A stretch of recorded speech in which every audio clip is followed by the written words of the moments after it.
Bakit ganito ang buhay? Patong-patong ang suliranin. Bakit kahit anong aking gawin, di ko mahagilap ang solusyon? Bakit napakadilim ng mundo para sa akin? Kailan sisikat ang araw upang lumiwanag ang daang aking tinatahak? Upang lumiwanag ang aking mundo? Bakit napakailap sa akin ng magandang kapalaran? Napipili ba ang dapat mabuhay ng matiwasay? Ang dapat lumigaya? Tao rin ako. Ngunit bakit ako naisasantabi? Bakit?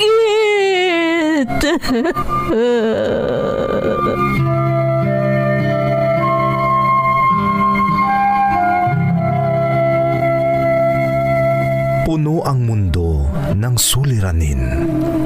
Ang solusyon, umaapaw din.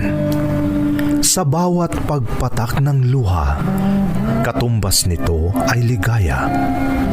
Sa tuwing sasapit ang gabi, darating ang bagong umaga. At sa tuwing tayo ay nadarapa, sa ating pagtingala, may malalakas na bisig na handang humatak sa ating muling pagtindig. Bakas ng lumipas.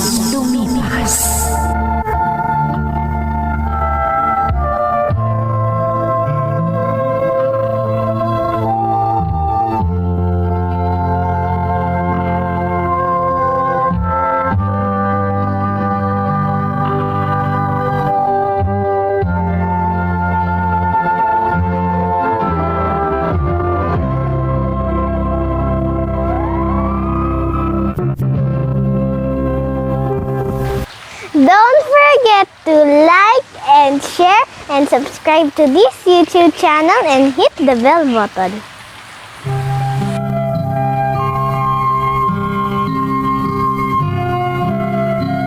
Magandang araw sa inyong lahat. Ang kwentong bibigyan natin ng buhay ngayon ay hango sa karanasang ipinadala ni Jano mula sa Las Vegas na tinatawag na Sin City sa Nevada. Ganito ang isinasaad ng kanyang sulat. Dear Ate Emmy, Jano na lang ang itawag mo sa akin. Nandito ako ngayon sa Las Vegas. Sabi ng karamihan, maswerte ang mga residente dito dahil maunlad ang lungsod na ito at lahat ng OFW na nagtatrabaho dito mabilis na makaahon sa hirap.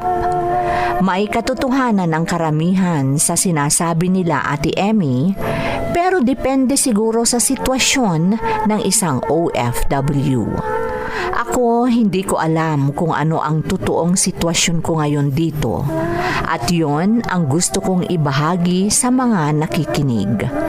Kaya sana mapili din itong aking kwento na maisadula sa inyong programa. Hindi sa pagyayabang pero may itsura ako. Kaya itinanim ko sa aking isipan na ito ang gagamitin ko para umasenso. Balikan natin ang taong 2016.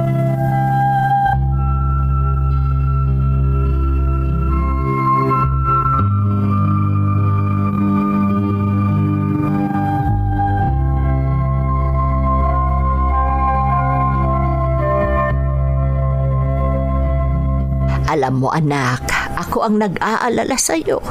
Kung hindi ka nakahilata dito sa sala, kasama mo ang mga kaibigan mong umiinom. Nay, ako na naman ang nakita mo.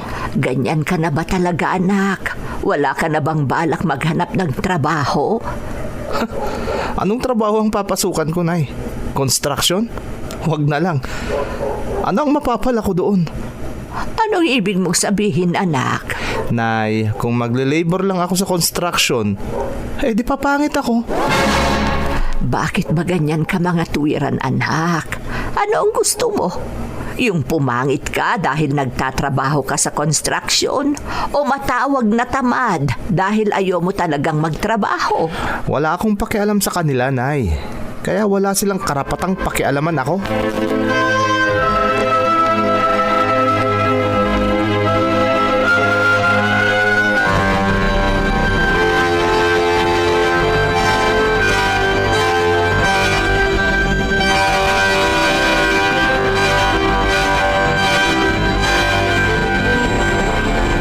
Ikaw naman kasi, bakit ayaw mo magtrabaho? Lynn, alalahanin mo. Ikaw ang girlfriend ko. Hindi ikaw ang nanay ko. Ayokong makipagtalo sa'yo, Jano. Ha? Kung makapagsalita ka naman kasi, parang ikaw si inay. Kaya nga ako pumunta dito dahil ayokong masermonan. Tapos, ganyan din ang gagawin mo? Sinasabi ko lang ang totoo. May punto si Aling Carmen. Dapat lang na magtrabaho ka para di ka naman maging palamunin. Wow, grabe. Ang sakit ng sinabi mo Totoo naman. Ayusin mo naman ang buhay mo. 3 taon na tayong magkasintahan. Anong plano mo? Kailan mo ako pakakasalan? Ha?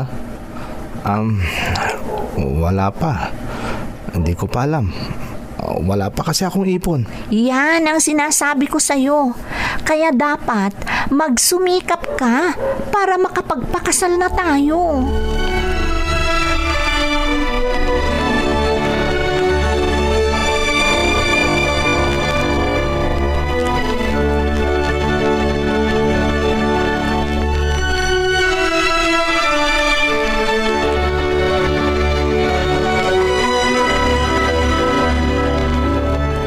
Ay nako, Jano.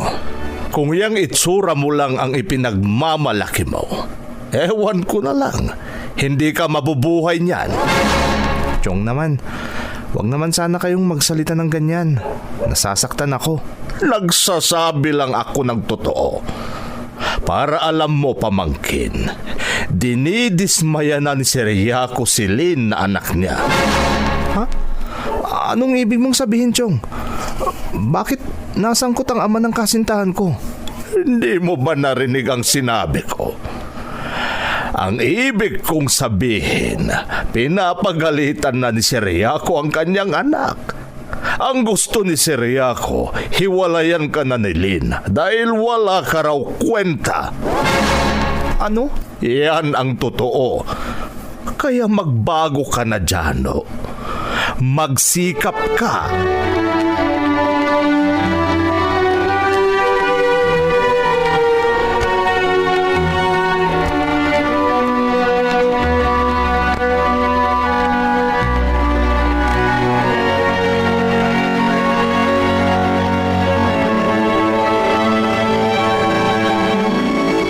Hindi mo masisisi ang tatay ni Lynn kung ganun ang payo niya sa anak niya. Paano ang tamad mo?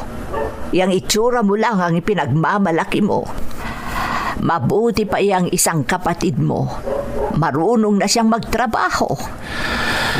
Yan naman ang hirap sa inyo, Nay. Lagi nyo na lang akong ikinukumpara kay Nelson. Paano hindi ko sasabihin yon? Natutulungan na ako ni Nelson. Nag-aaral si Nelson, pero nakakapagtrabaho na siya. Nakaka-sideline para kumita. Pero ikaw, mas panganay ka, anak.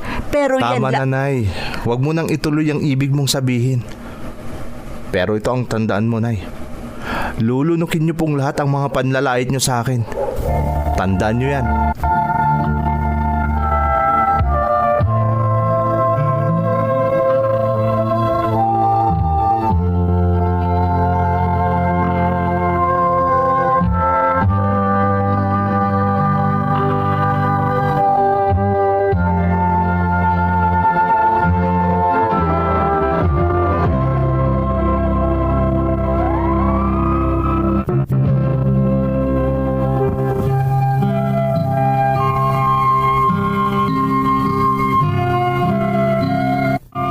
Proud talaga ako sa itsura ko, Ate Emmy.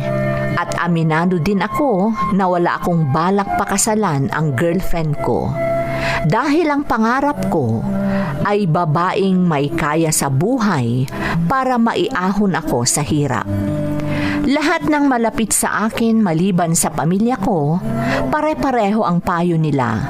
Pero hindi ko sila pinansin dahil alam kong darating ang magandang swerte sa akin dahil sa itsura ko. Hanggang isang araw,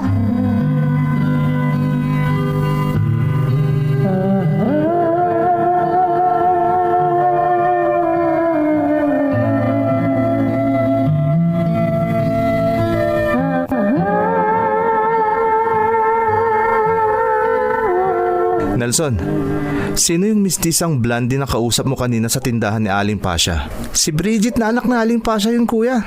Nakatira sa ibang bansa. Bakit ganyan ang reaksyon mo, Kuya Jano? Ngayon lang kasi ako nakakita ng mistisa dito sa lugar natin, Nelson. Anong ngayon lang? Mistisa din sa Ate Lynn na girlfriend mo? Iba naman ang pagka-mistisa ni Lynn. Pang-local. Hindi kagaya ng anak ni Aling Pasha. Pang Miss Universe. Uy, kuya, wag na. Tandaan mong may girlfriend ka na. Matagal na kayo ni Ate Lynn. Wag ka nga, Nelson. Relax ka lang. Anong malay mo? Baka yun na ang hinihintay kong pagkakataon. Wag kang mag-alala. Kapag siniwerte ako, makikinabang kayo ni Inay.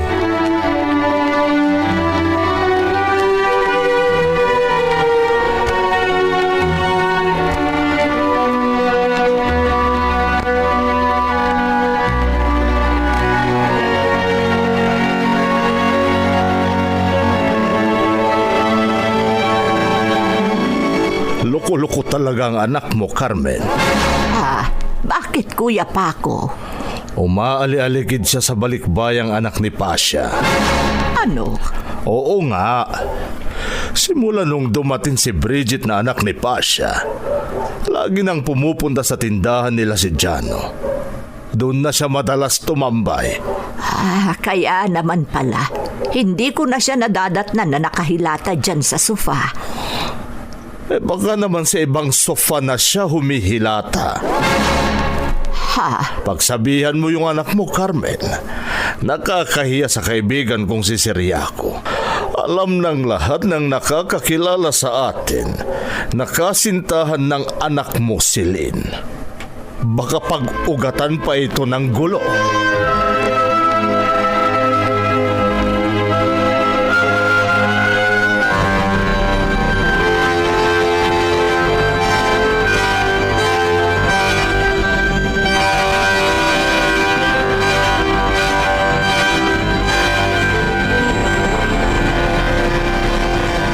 Ibig mong sabihin may namamagitan sa inyo ng anak ni Pasha? Nay, may relasyon na kami ni Bridget at may nangyari na sa amin. Ano? Anak ko, Jano anak, gumagawa ka ng gulo. Nay, huwag kang mag-alala. Alam kong tama itong pinasok ko. Anong tama? May girlfriend ka. Kumpare ni Kuya Paco na kapatid ko ang ama ni Lynn na nobya mo. Tapos nakipagrelasyon ka sa iba. Sorry na lang si Lynn, Nay. Pero si Bridget na ang gusto ko. Ano? Tama ang narinig niyo, Nay. Si Bridget na po ang gusto ko. Hindi na si Lynn. Huwag kang gagawa ng hindi dapat, Jano. Ayokong pag-usapan tayo ng mga kapitbahay. Ayusin mo ang gulong pinasok mo. Oo, Nay. Huwag kayong mag-alala. Ako ang bahala.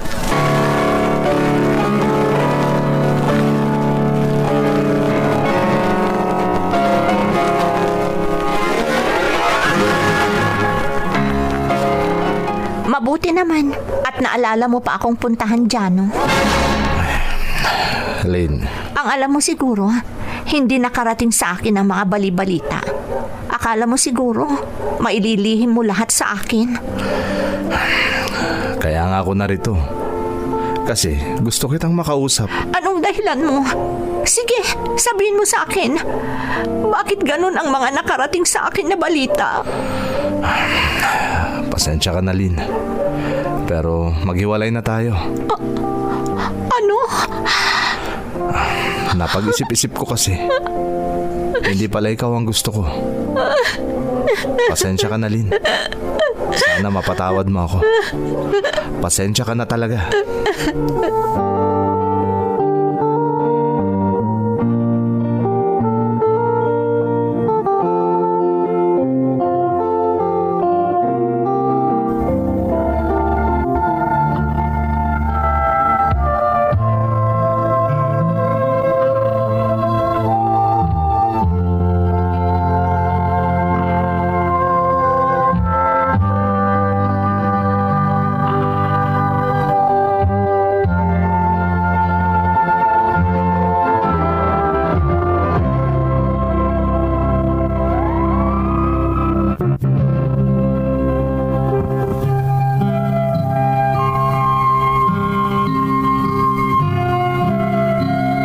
Umiyak si Lynn noong nakipaghiwalay ako sa kanya, Ate Emmy. Napakadali daw ang pakikipaghiwalay ko sa kanya matapos ang ilang taon naming relasyon. Gayunpaman, binaliwala ko ang pag-iyak niya. Itinoon ko ang aking atensyon kay Bridget dahil alam kong mas gaganda ang buhay ko kasama siya, lalo na't gusto niya akong dalhin dito sa Las Vegas, na nangyari naman. Si Bridget ang dahilan kung bakit narito ako ngayon, dahil siya ang nag-asikaso ng lahat ng papeles ko at kasama na niya akong bumalik dito sa tinaguriang lungsod na makasalanan.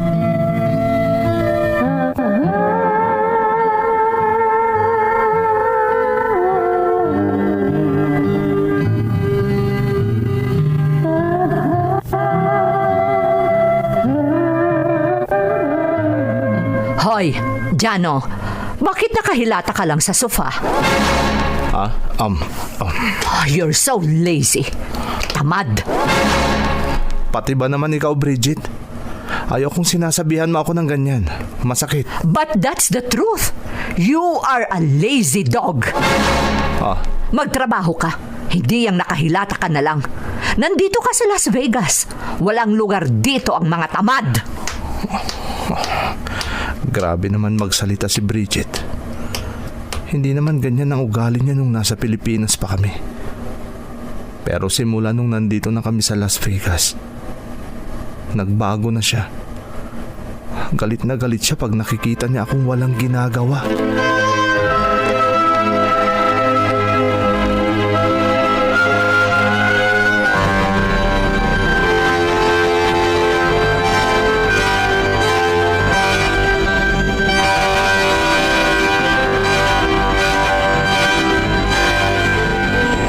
Buisit ka talaga. Bakit, Bridget? Bakit mo ako sinampal? Ang akala mo siguro, hindi ko nakita kung paano mo titigan kanina ang bisita ko. Nginitaan ko lang. Kasi nginitaan naman... Stop! Huwag ka nang magsalita. Ang sabihin mo, kursonada mo siya. Ano?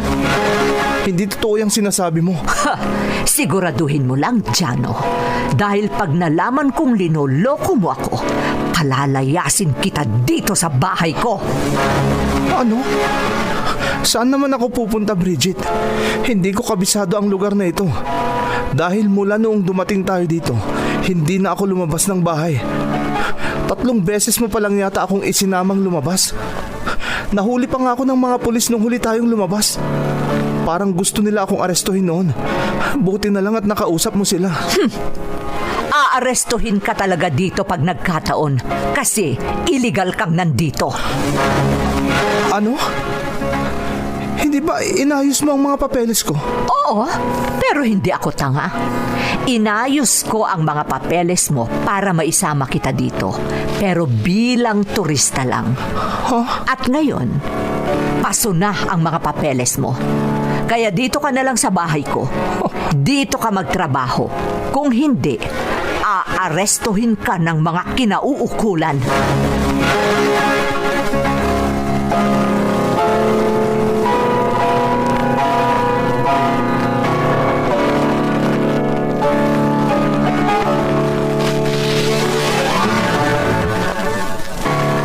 Kumusta na kaya si Kuya Jano sa abroad, Nay?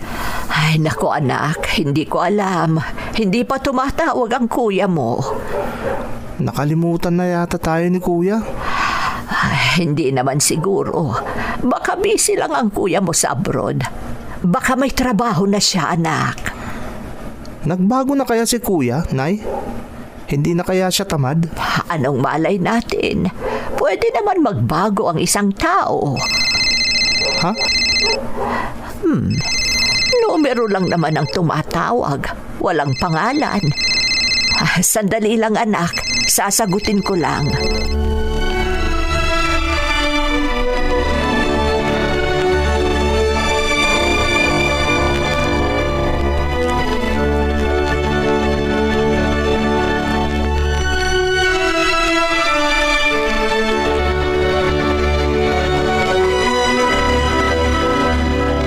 Kumusta na kayo, Nay?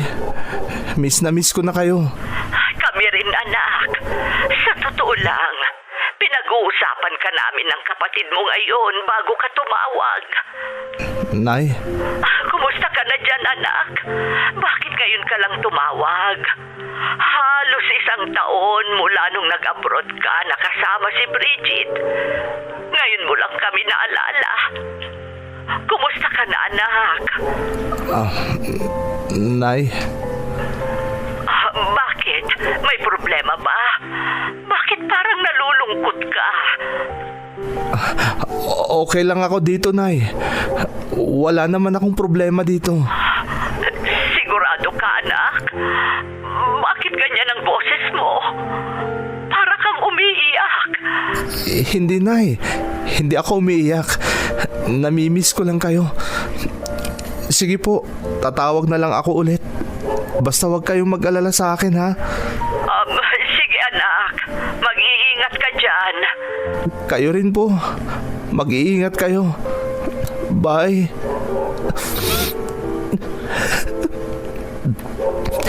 Hindi nyo na dapat malaman pa ang sitwasyon ko dito, Nay. Para hindi na kayo mag-alala sa akin. Dahil kung ano man ang nangyayari sa akin dito ngayon, kasalanan ko rin. Kasalanan ko rin.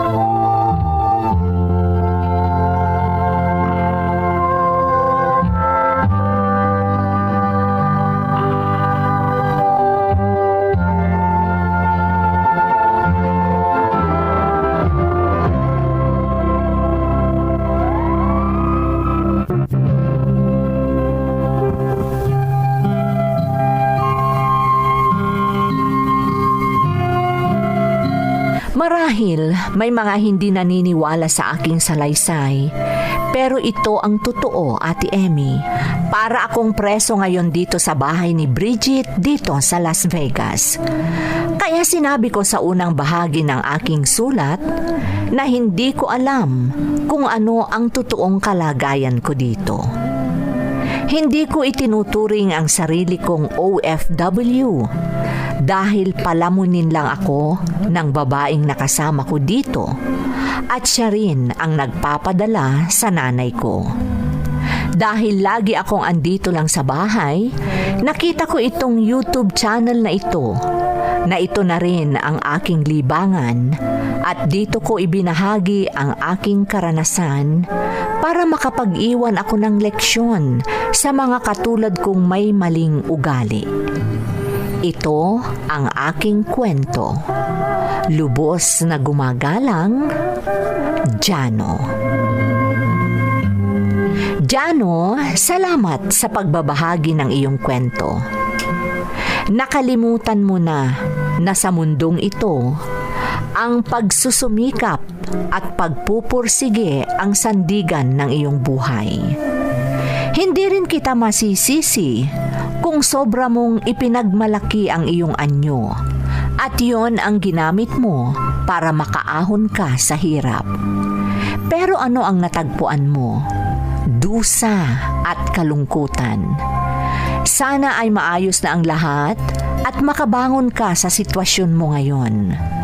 Huwag kalimutang manalangin sa lumikha dahil sa sitwasyon mo ngayon, siya lang ang iyong pangunahing kanlungan. Muli, maraming salamat sa pagbabahagi ng iyong kwento dito sa ating programa, Bakas ng Lumipas. Di mabubura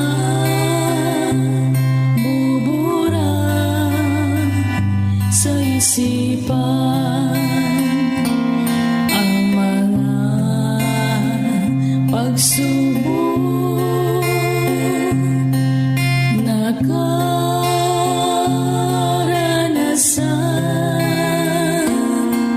Ligaya at lumbay,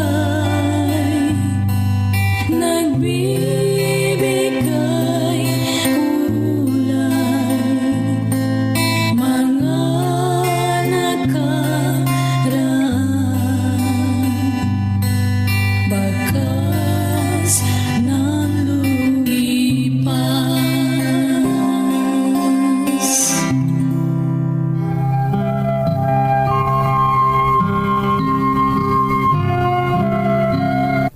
Magandang araw sa inyong lahat.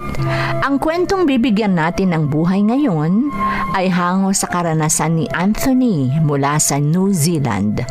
Ganito ang nakasaad sa kanyang sulat. Dear Ate Emmy, itago mo na lang ako sa pangalang Anthony. Ilang taon ko ring hindi narinig ang dramang ito simula noong nagpasya kaming mag-migrate sa New Zealand. Noong nasa Pilipinas pa ako, isa sa mga pinagkakatiwalaan ni Mama ang mahilig makinig ng drama sa radyo tuwing naglilinis ng bahay namin sa Pilipinas, kaya alam ko ang dramang ito. Imagine ate, habang siya ay naglilinis, bit-bit niya ang maliit niyang transistor radio at nakikinig siya ng drama. At ang dramang ito ang isa sa mga paborito niya. By the way ate, ang aking asawa ang nakatuklas ng inyong YouTube channel habang nandito kami sa New Zealand. Nag-iisang anak ako at maagang naulila sa ama. Problema ako noon ni Mama dahil matigas ang ulo ko noong bata pa ako. Di ako sigurado kung babagay ang kwento ko sa programa ninyo, pero natitiyak kong maraming mapupulot na aral ang inyong mga tagapakinig.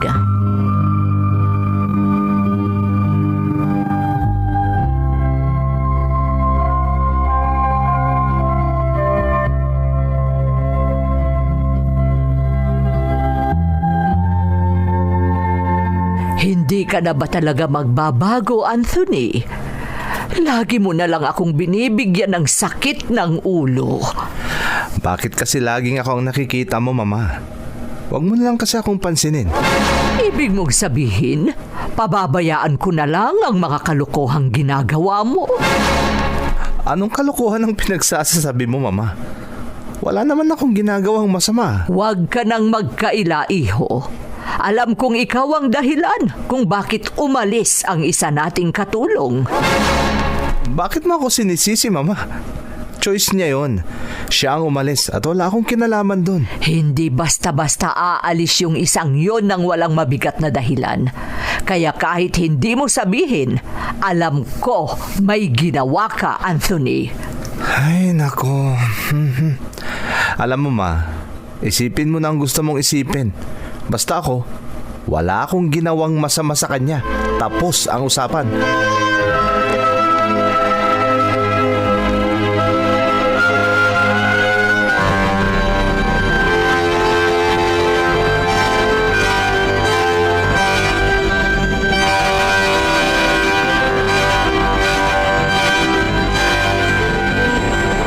Ma, lalabas ako.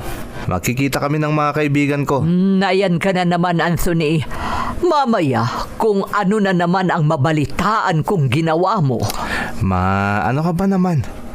Bakit kasi nagpapaniwala ka sa mga naririnig mo? Bakit? Hindi ba totoo ang mga sinasabi at binabalita nila sa akin?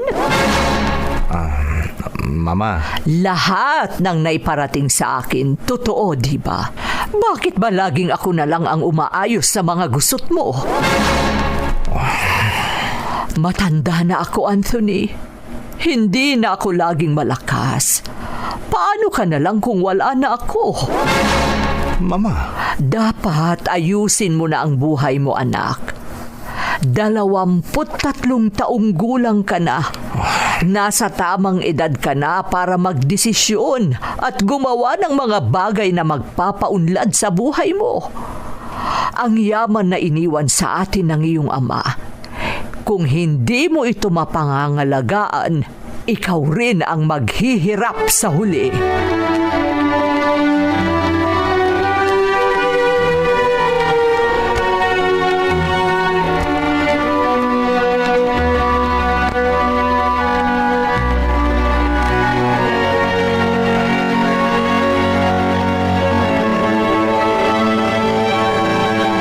Ano na naman kalokohan ang ginawa mo, Anthony? ha? Anong kalokohan ang sinasabi niyo, Uncle? Kabisado kita, Anthony. Tuwing may ginawa kang kalokohan, dito ka nagtatago. Huwag kayong mag-alala, Uncle. Mali ang hinala niyo. Wala akong ginagawang masama. Eh bakit andito ka? Gusto ko lang magpahinga, Uncle. Masama ba? Ang luwang ng bahay niyo. Bakit dito ka pa magpapahinga? Uncle, gusto kong magpahinga ang tenga ko. Lagi na lang akong sinisermonan ni Mama. Hindi ka niya sesermonan kung tama ang ginagawa mo, Anthony. Kaya ka pinapayuhan ng magulang mo ay para rin sa sarili mong kapakanan.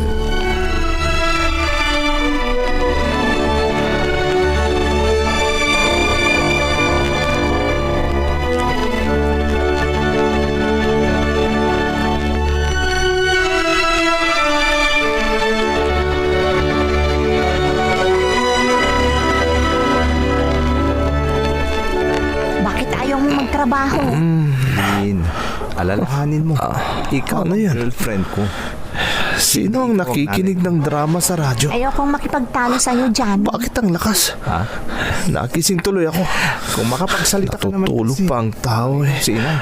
Kaya nga ako pumunta dito dahil ayokong masermonan. Ano ba naman yan? Hindi lang gagawin Gusto mo. ko pang magpahinga. Sinasabi ko nga ang totoo. Nakakapwisit kung sino man yan. Men, dapat lang na magtrabaho ka. Ngayon lang may nakikinig ng drama dito sa bahay. Wow, grabe. Imposible namang si Mama. Sinabi mo Teka nga.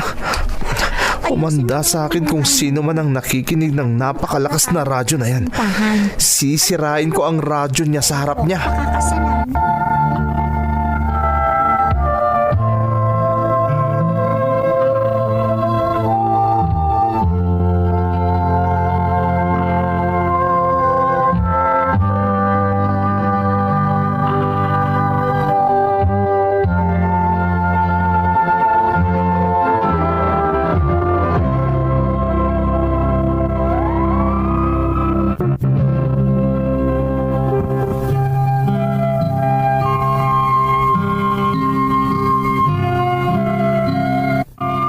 Yun ang unang beses na nakarinig ako ng drama sa radyo, Ate Emmy.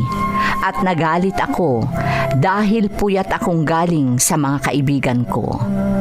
Paglabas ko ng kwarto, hindi ko nagawa ang balak kong sirain ang radyo dahil maging ang mama ko nakikinig din nito. May bago pala kaming katulong. At ang pakikinig ng drama ang kanyang libangan habang nagtatrabaho sa loob ng bahay.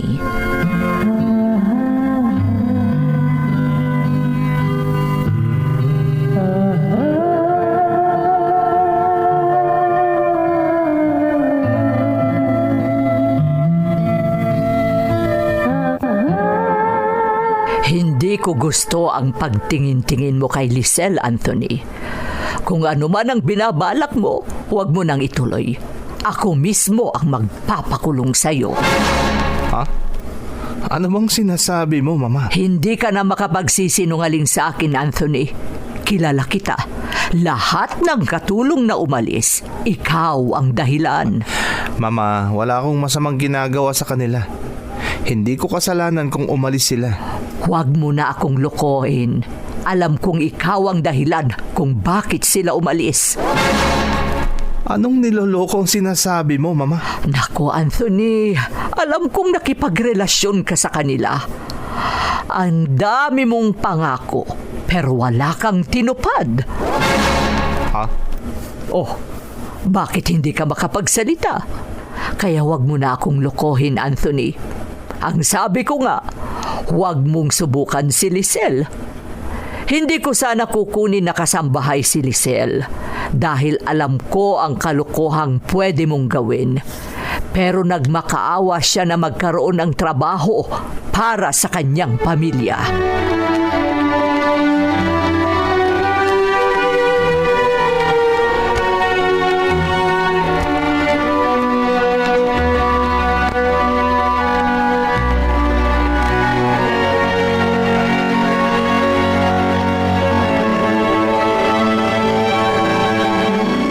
Alam mo, natatawa ko sa'yo. Ha? Bakit, kuya? Senyorito, Bakit pa gustong-gusto mong nakikinig ng drama sa radyo? nalilibang kasi ako, senyorito. Simula nung dumating Nagpapalipas oras habang naglilinis. lagi nang pumupunta At isa sa pa, tindahan nila si... marami akong natututunan sa mga pinakikinggan kong drama. Kaya naman pala. Hindi Alam mo, na siya nadadatnan. Hindi mo bagay ang nakikinig ng drama. Kasi ang nakikinig lang niyan, yung mga matatanda. Yung may mga edad ng ibig kong sabihin. Yan mo yung anak ni Carmen. Nakakahiya sa kaibigan. Oh, bakit pinatay mo ang transistor mo? Alam ko naman kasing hindi nyo ito gusto, kaya pinatay ko na lang. Huwag kayong mag-alala. Ako na lang ang makikinig pag-isa. Sige, senyorito. Iwan ko na kayo dito. Ang ganda ni Lisel. Kakaiba ang ganda niya. Malayo sa mga naging kasambahay namin noon. Naiiba talaga.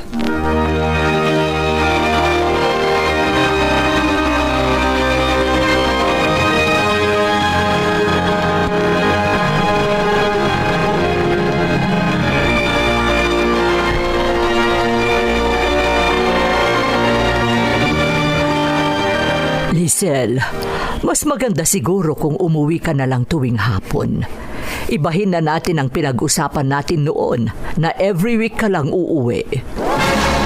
Ha? Ma'am? May nagawa po ba akong hindi nyo nagustuhan?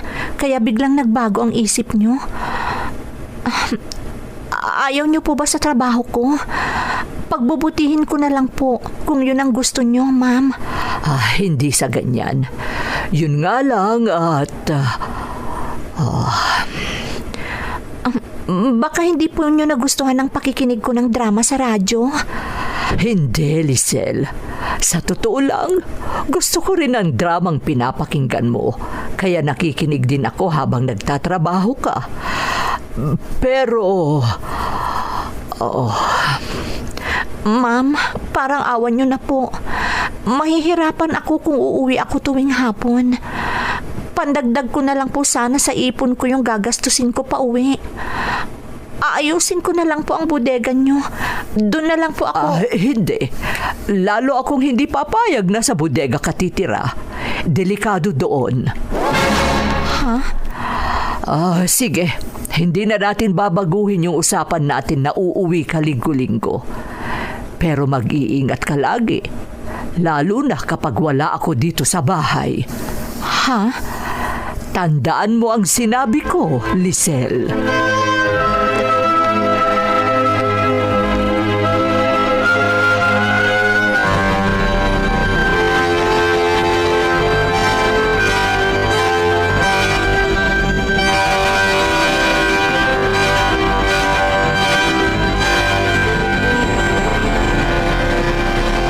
Alam niyo siguro, Mama, hindi ko narinig ang sinabi niyo kay Lisel. Ha? Anong palagay niyo sa akin? Kriminal? Gagawan ko ng masama si Lisel? Bakit? Hindi ba ganyan ang nangyari sa mga una nating mga naging katulong? Ha? Akala mo siguro maitatago mo sa akin ang mga ginawa mo. May mga nagsabi sa akin na umalis sila dahil sa'yo. Pinaibig mo sila.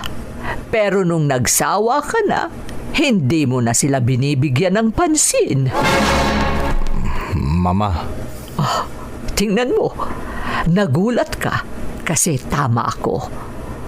Anthony, hindi mo dapat pinaglalaruan ng mga babae. Hindi tama yan, anak. Kaya ako pinagsabihan si Lisel, baka isa siya sa mga maging biktima mo.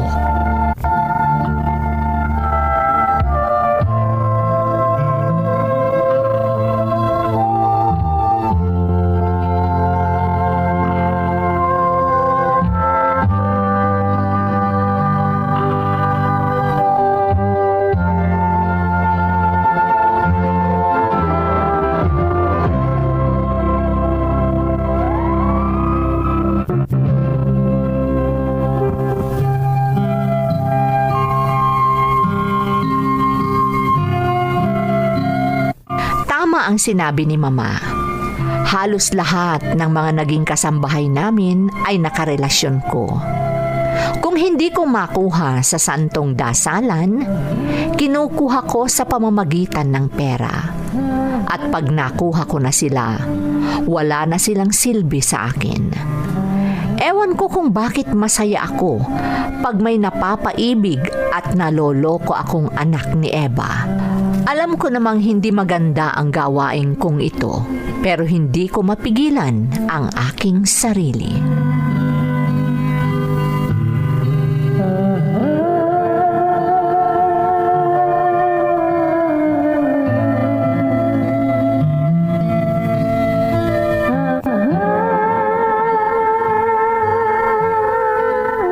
Alam mo, Lisel, maganda ka. Senyorito? At gusto kita. Senyorito, bakit mo ako hinahawakan sa magkabilang balikat? Anong gagawin mo sa akin? Relax ka lang.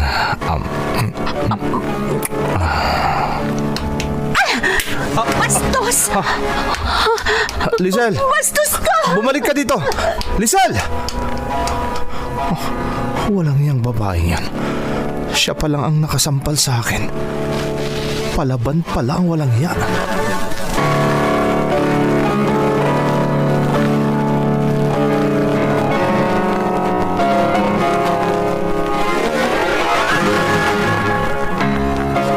Anong ginawa mo, Anthony? Umamin ka sa akin. Anong ginawa ang sinasabi mo, Mama? Huwag ka nang magkaila. Biglang umalis si Lisel at hindi na nagpaalam sa akin. Mama? Ginawa mo ba ulit ang ayaw ko, Anthony? Kahit hindi ka umamin, alam ko ang ginawa mo. Ilang beses na kitang pinagsabihan pero hindi ka nakinig. Pero ngayon, kung idedemanda ka ni Lisel sa ginawa mo sa kanya, bahala ka sa buhay mo.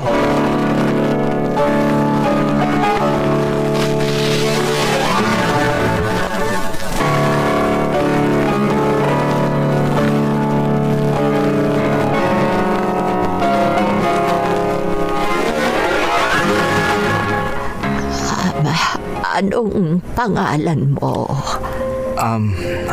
Anthony po. Ang sabi mo, kaibigan mo si Lisel. Opo, kaibigan ko si Lisel. Gusto ko sana siyang makausap. Hintayin mo na lang ang pagdating niya. Siguradong darating na yun galing sa trabaho. Lingguhan kasi siya kung umuwi. Ha? Ibig niyo pong sabihin... Ay, nandito na ako. Tamang-tama. Andyan na pala ang anak ko.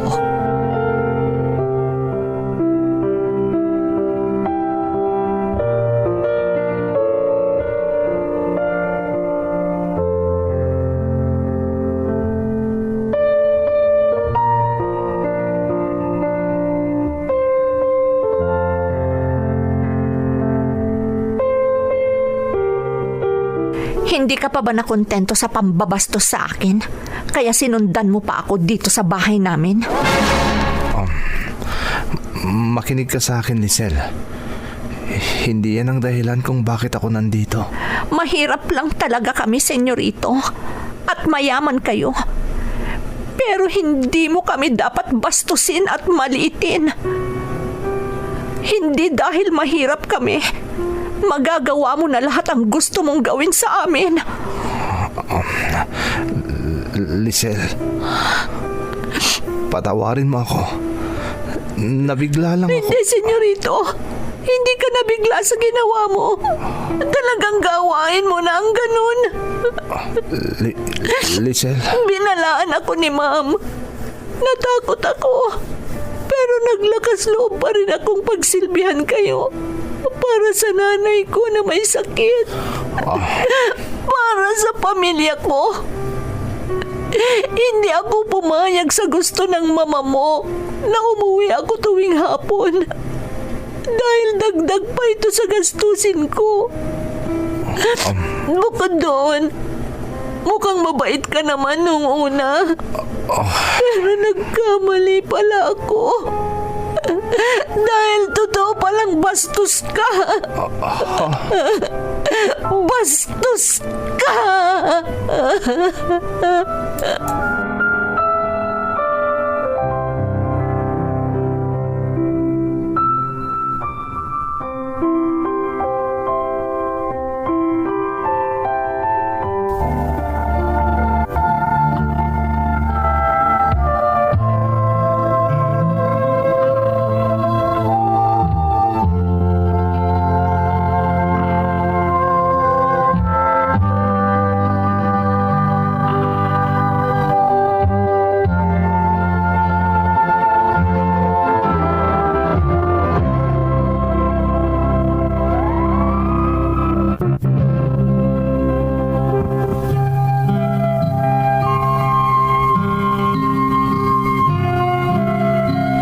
For the very first time, Ate Emmy, ininsulto ako.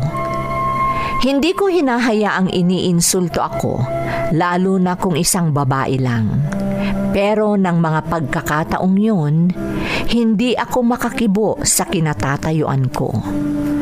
Marami pang masakit na sinabi sa akin si Lisel, pero para mapaikli ang kwento, ginawa ko ang lahat para mapatawad niya ako.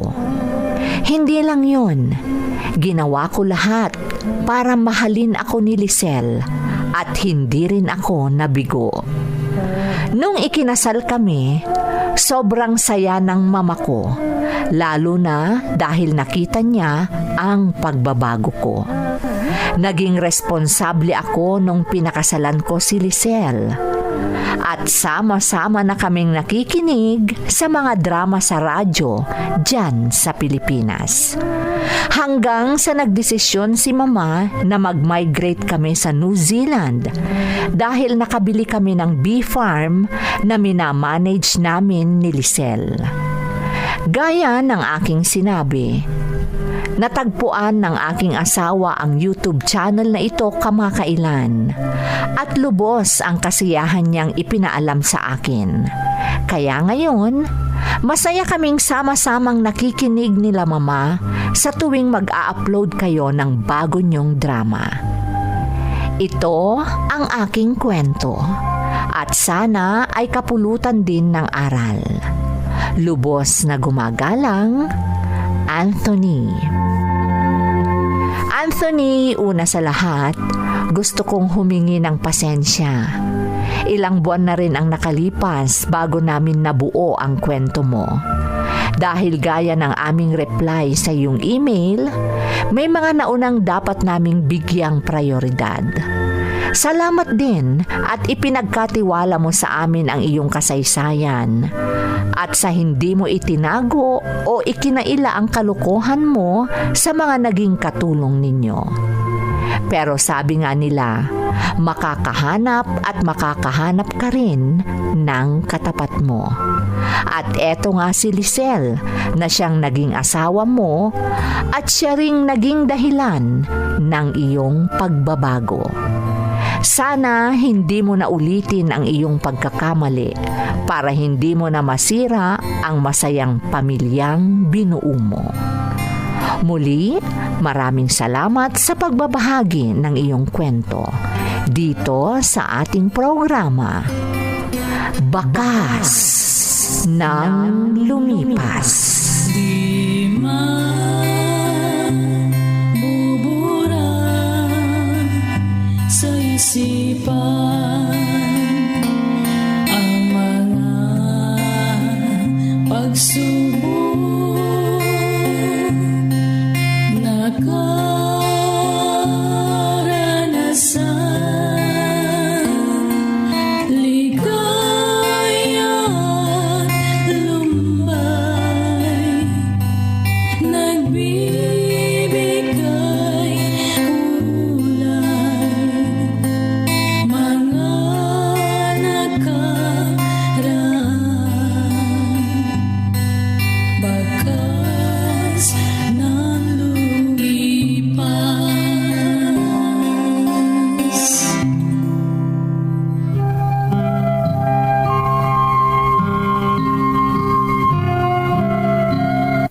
Magandang araw sa inyong lahat.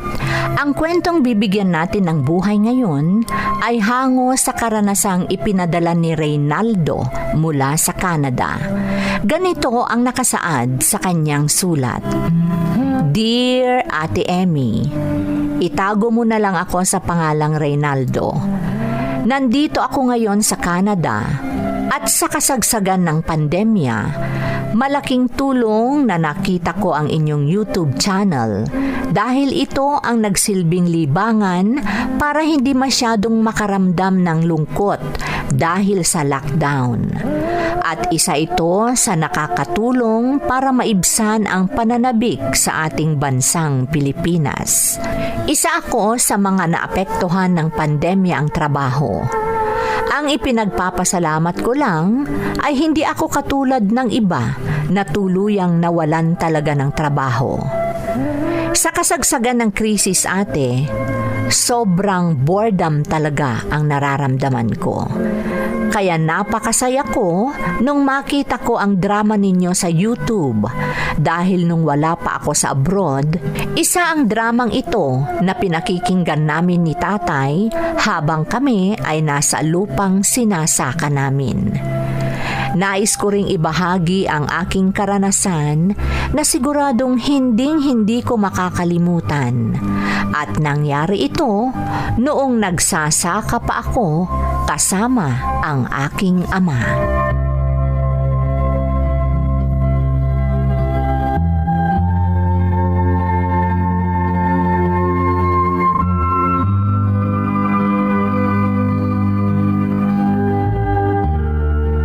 Oh, bakit ka nagmamadaling umalis, Reynaldo? May pupuntahan ka ba?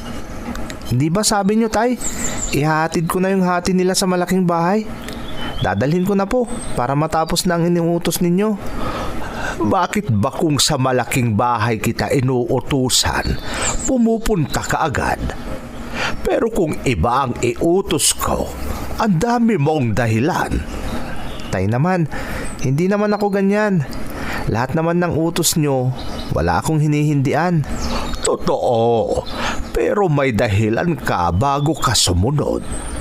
Pero kung sasabihin kong pumunta ka sa bahay ng may-ari ng lupang sinasaka natin, mabilis ka pa sa 4:00. Ano ba ang meron sa bahay ni Sir Ricardo? Si Itay talaga. Ano naman ba yung sinasabi nyo? Magpasalamat na lang kayo at masipag ako. Hindi sipag ang pinag-uusapan dito, Reynaldo. Ang gusto kong malaman, anong meron sa bahay ni Sir Ricardo at gustong-gusto mong pumunta roon?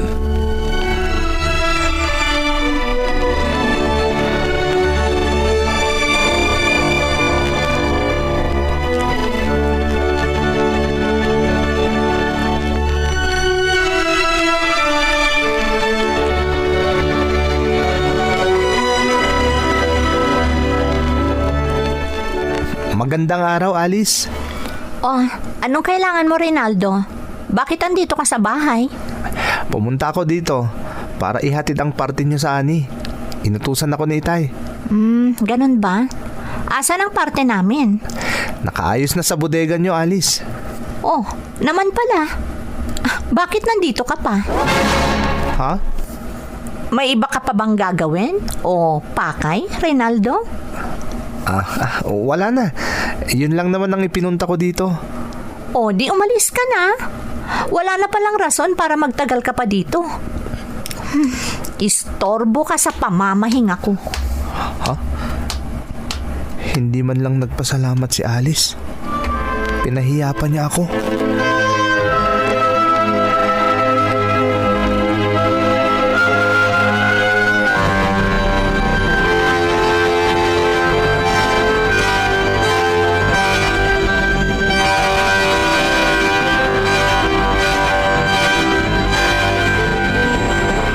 Ano bang nangyayari sa'yo, anak? Bakit ka ba malungkot? Wala po, Inay. Nako, Reynaldo, nanay mo ako. Alam ko kung may nangyayari sa'yo. Ano ba yun, anak? Tingnan mo. Yang mga buntong hininga mo pa lang, sigurado nang may nangyayari sa'yo. Ano ba yun? Wala po, Nay. Huwag niyo na lang akong pansinin. Hindi pwede yan, anak. Nanay mo ako. Dapat lang na malaman ko kung may problema ka. Ngayon, sabihin mo kung ano ang iniisip mo. Nay, pangit ba ako? Ha? Sinong nagsabi niyan? Sinungaling ang nagsabi sa iyo niyan, anak. Sa inyong magkababata dito sa ating lugar, ikaw ang pinakamakisig. Ikaw din ang pinakamasipag. Samantalang sila, andyan lang sila, nagbabarkada at umiinom. Ikaw, lagi mong tinutulungan ang tatay mo sa bukid. Kaya hindi ka dapat malungkot o magduda sa itsura mo, anak. Hindi ka pangit. Maniwala ka sa akin.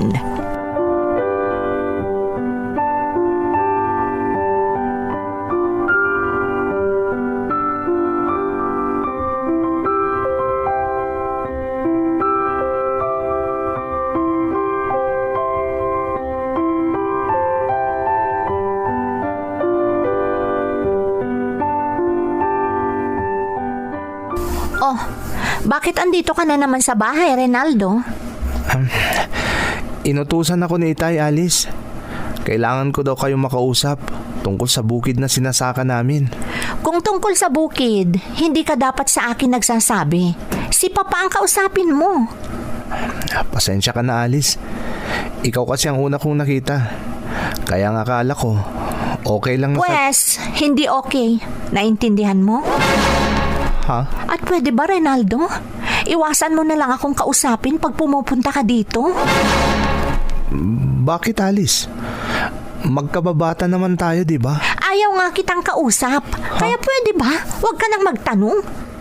Sumunod ka na lang sa sinasabi ko.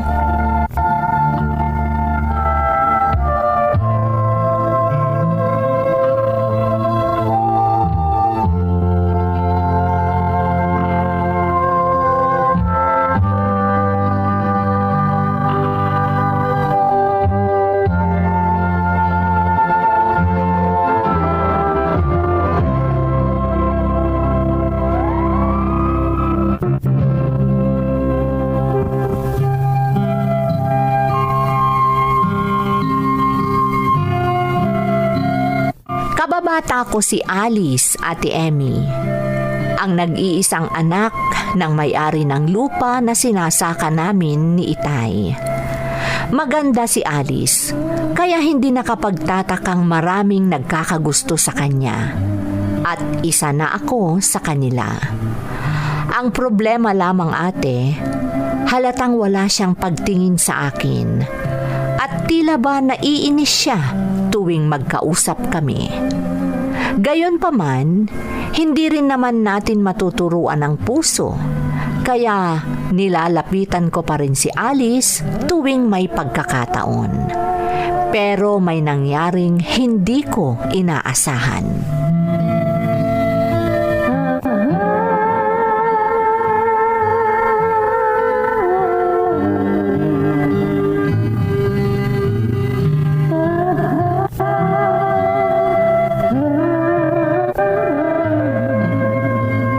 Alice, pwede bang... Ang tigas ng ulo mo! Bakit mo ako sinampal, Alice? Ano bang ginawa ko sa'yo? Dahil ang tigas ng ulo mo. Ilang beses ko bang sabihin sa'yo na huwag mo akong kakausapin, pero palagi ka pa rin lumalapit.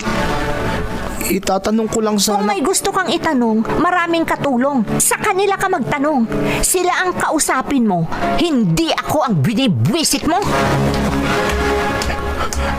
Bakit ganito?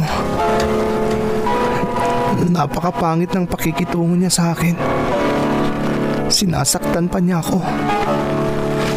Bakit ganito?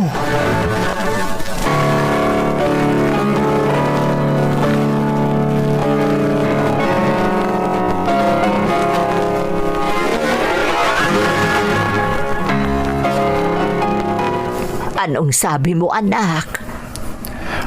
Gusto kong mangibang bansa, Nay. Ha? Kaya lang, iniisip ko ang gastos. At kayo ni Itay na maiiwan ko. Biglaan naman yata yung desisyon mong yan, anak. Gusto kong guminhawa ang buhay natin. Habang malakas pa akong magtrabaho, Nay. Pag nandito lang ako sa bukid, baka hindi ko kayo mabigyan ng maginhawang buhay. Napakabilis lumipas ng panahon. Tinitignan niyong malakas pa ako ngayon. Pero pagdating ng araw, hihina rin ako. Reynaldo, anak. Ayokong manatiling ganito na lang ang buhay natin, Nay. Gusto ko, guminhawa rin kayo ni Itay. Alam ko ang hirap ng pagsasaka. At naaawa na ako kay Itay. Alam mo, anak, nakakapanibago pakinggan ang mga sinasabi mo ngayon. Pinagmamalaki kita, anak. Ako at ang tatay mo. Pero malalayo ka sa amin. Huwag po kayong mag-alala. Kaya kong pangalagaan ang sarili ko. Ang iniisip ko lang ay kung ano ang gagamitin ko sa pangingibang bansa. Kung ano ang gagastusin ko. Anak, Pero pipilitin ko pong magremedyo. Talaga pong gusto kong mangibang bansa.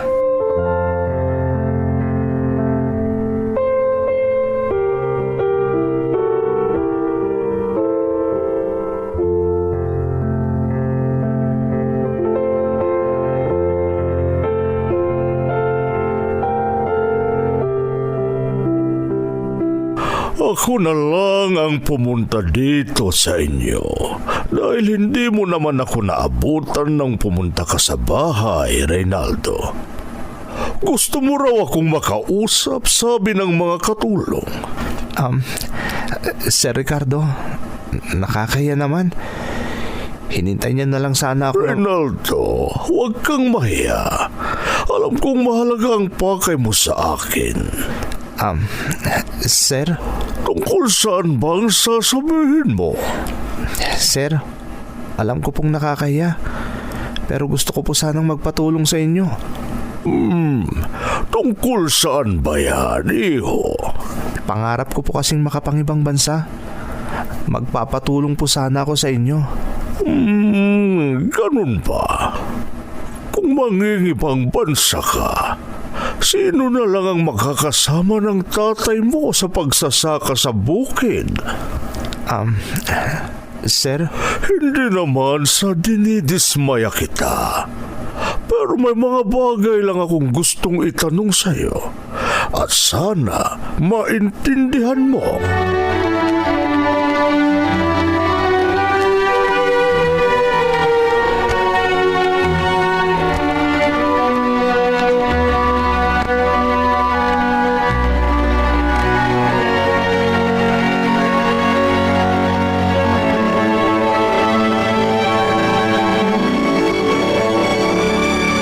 Nay, nasaan si Itay? Maaga pa kaninang pumunta sa bukid, anak. Bakit hindi niya ako ginising? Para nasamahan ko sana siya. Sabi niya, hayaan na lang daw kitang magpahinga. Hindi ka na daw dapat magpagod pa para may lakas kang mag-ayos ng kailangan mo para sa pangingibang bansa mo. Nay, Ayaw sana namin ng Itay mo na malayo ka sa amin. Pero kung talagang gusto mong mangibang bansa, susuportahan ka namin, anak. Nay, Ang hiling lang namin, mag-ingat ka kung saan mang lugar ka pupunta. Wala kami ng Itay mo sa tabi mo. Walang titingin sa'yo pag may nangyaring masama sa'yo, anak. tatandaan ko po ang lahat ng bilin niyo, Nay. Kayo rin po ni Itay. Mag-ingat kayo dito. Sabihin niyo sa kanya na wag na siyang masyadong magpagod sa bukid. Sasabihin ko sa kanya yan, anak. Pero alam mo naman kung ano ang sasabihin ng Itay mo. Uulitin lang niya sa'yo na manghihina siya kapag hindi na siya magsasaka. Ehersisyo daw niya yun, anak. Nay, Ang importante ay ikaw. Tandaan mo lahat ang bilin namin sa'yo dahil ikaw ang lalayo.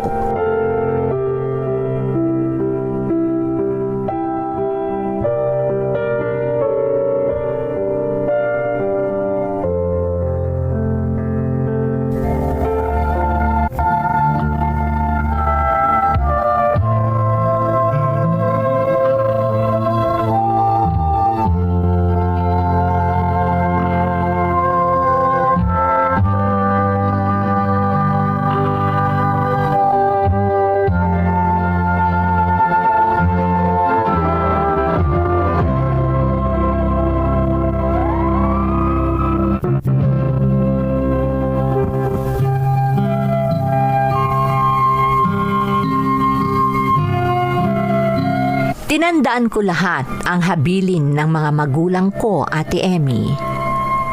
Sadyang napakahirap, lalo na nung mga unang buwan na malayo ako sa kanila. Sa Taiwan ako noon napunta, ate, at nagtrabaho ako bilang isang factory worker.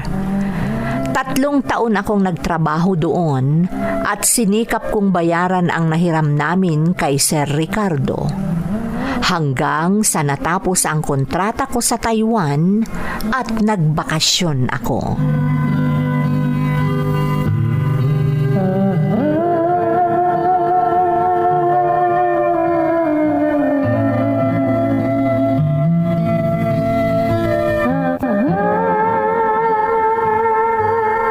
Bukid lang din palang bagsak mo, Reynaldo?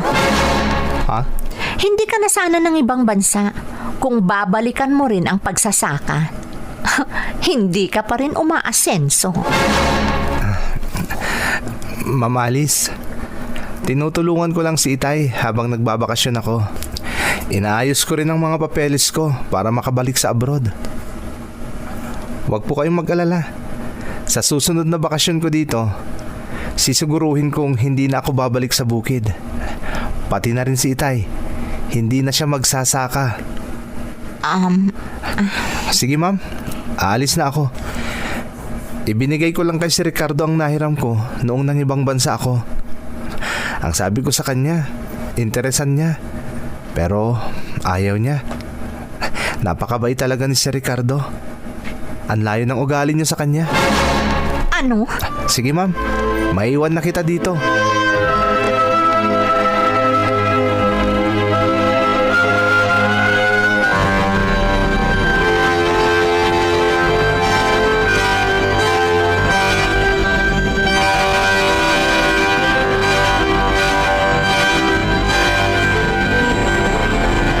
Pabayaan mo na si Alice, anak. Alam mo namang ganun na talaga ang ugali niya. Wala naman akong maling ginawa sa kanya, Nay. Sinabi ko lang naman ang totoo. Baka sumama naman ang loob niya sa'yo. Wala akong kasalanan kung ganyan man ang maramdaman niya. Hindi ko na po problema yon. Kasi wala naman akong ginawang masama.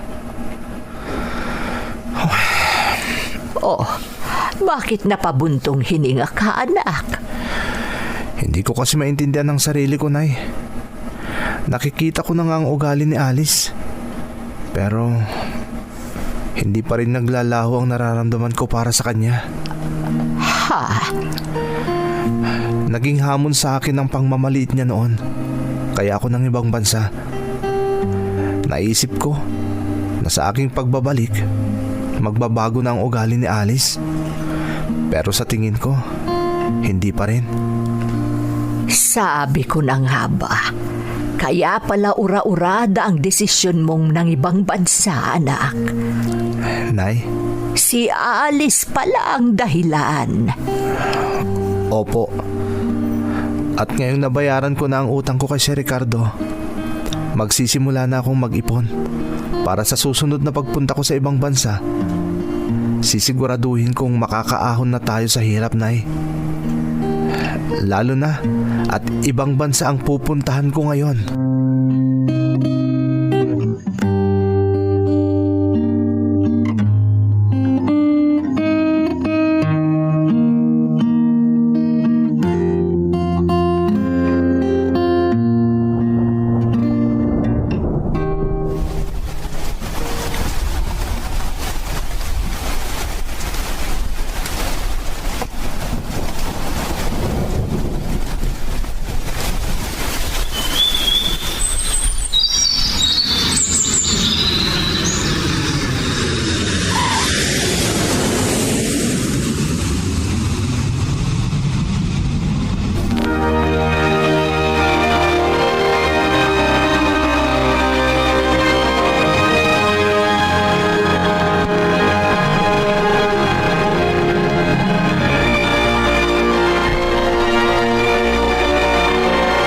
Anong masasabi mo sa bahay na naipatayo natin, anak?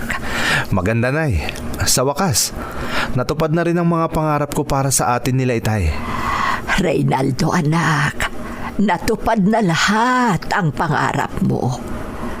Nagkaroon ka ng ipon dahil sa ilang taong pagsasakripisyo mo sa ibang bansa. Pero pagpasensyahan nyo na ako, Nay. Sa Canada ang gusto kong puntahan sa susunod na pag-alis ko. Ano? Akala ko ba hindi ka naaalis, anak? Hindi ka pa ba nagsawang nangingibang bansa? Nay, bata pa ako. Kailangan kong magpursige para matiyak ko na hindi na kayo maghihirap ng mga magulang ko. Reynaldo. Payagan nyo na po ako, Nay. Si Itay nga pala. Nasaan siya? Maaga siyang umalis ng bahay, ah. Siguradong nakila sa Ricardo yon. Ha? Anong ginagawa niya ron? Naku, anak, simula nung huling alis mo, lalong naging malapit si Sir Ricardo at ang itay mo.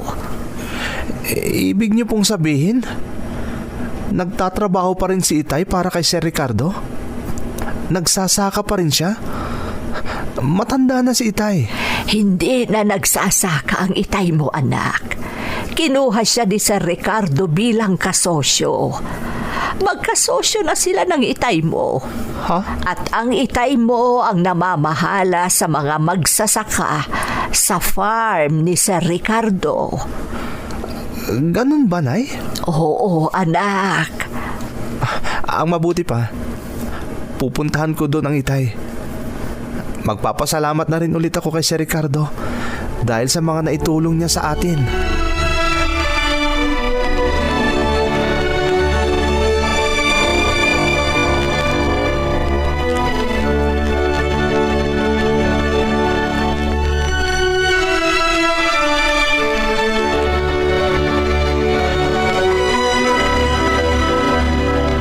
Napaka-close na talaga ni Tatay at ni Sir Ricardo. Uuwi na ako. Ha? Si Alice. Alice? Ha? Sandali lang. Sandali lang. Kumusta ka na? Okay lang naman, Reynaldo. Gumaganda ka. Ha? Alice, sana wag kang magalit sa akin. Nagsasabi lang ako ng totoo. Salamat. Siya nga pala. Pasensya ka na sa pagtrato ko sa'yo dati, ha? Ha? Hindi ako dapat naging masungit sa'yo noon, Reynaldo. At sana, mapatawad mo ako.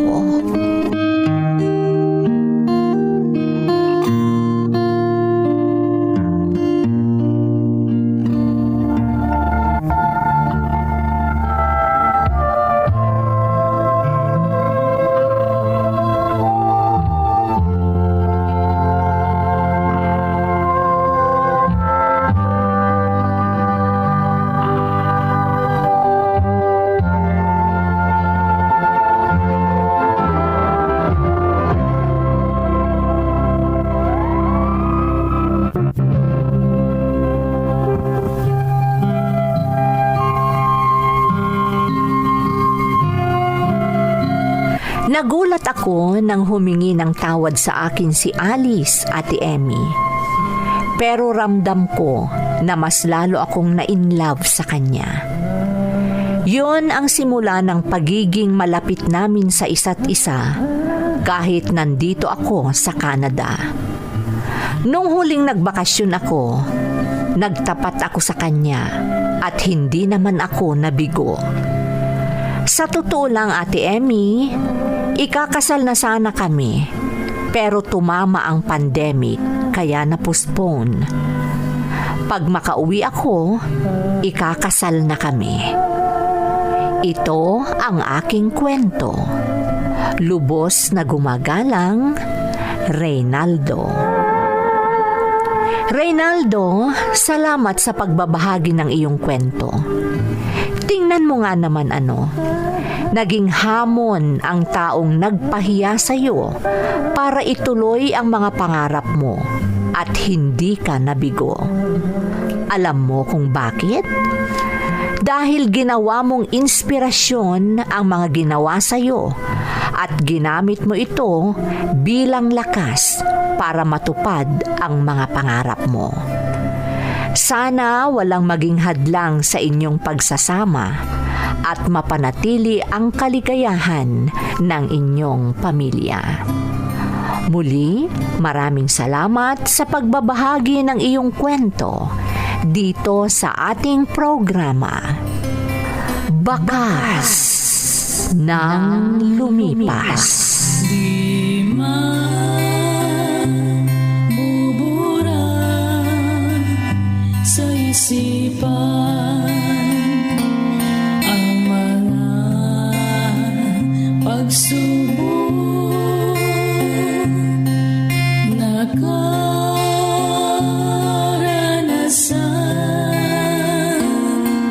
Ligaya at lumbay, nagbibigay kulay, mga nakaraan,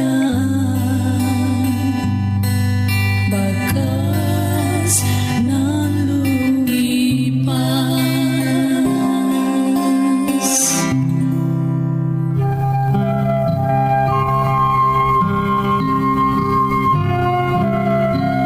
Magandang araw sa inyong lahat. Ang sulat na ating bibigyang buhay ngayon ay hango sa karanasang ipinadala ni Jennifer na nasa Thailand. Ganito ang nakasaad sa kanyang sulat. Dear Ate Emmy, itago mo na lang ako sa pangalang Jennifer.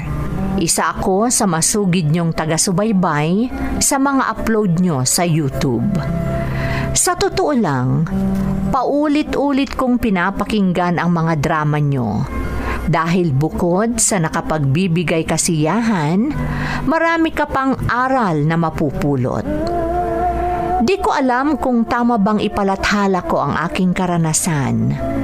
Pero naniniwala ako na may mapupulot na aral ang mga tagapakinig. Sa kasalukuyan, isa akong DH dito sa aking kinaroroonan, Ate Emmy. At laking pasalamat ko dahil nakatagpo ako ng mababait na amo. Inumpisahan ko ang aking kwento ng mga panahong kararating ko lang dito kasama ang taong nang engganyo sa akin upang makarating dito sa Thailand.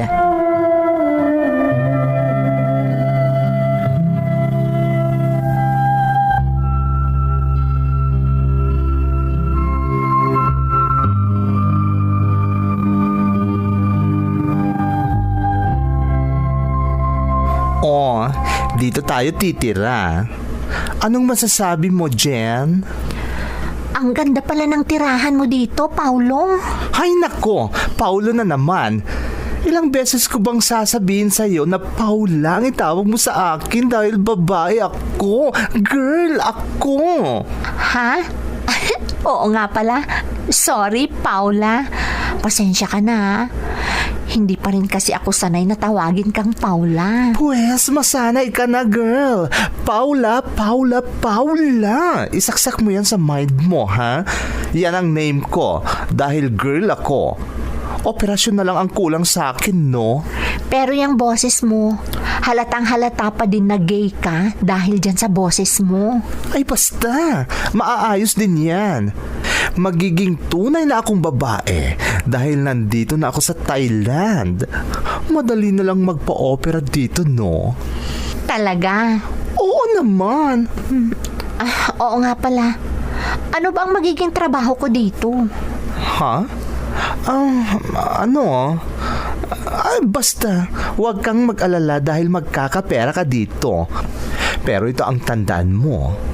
Kahit ano man ang mangyari, huwag na huwag mong sasabihin sa iba. Basta mag-ipon ka ng mag-ipon. Dahil tinitiyak ko sa'yo, babahan ang pera dito. Pangako yan.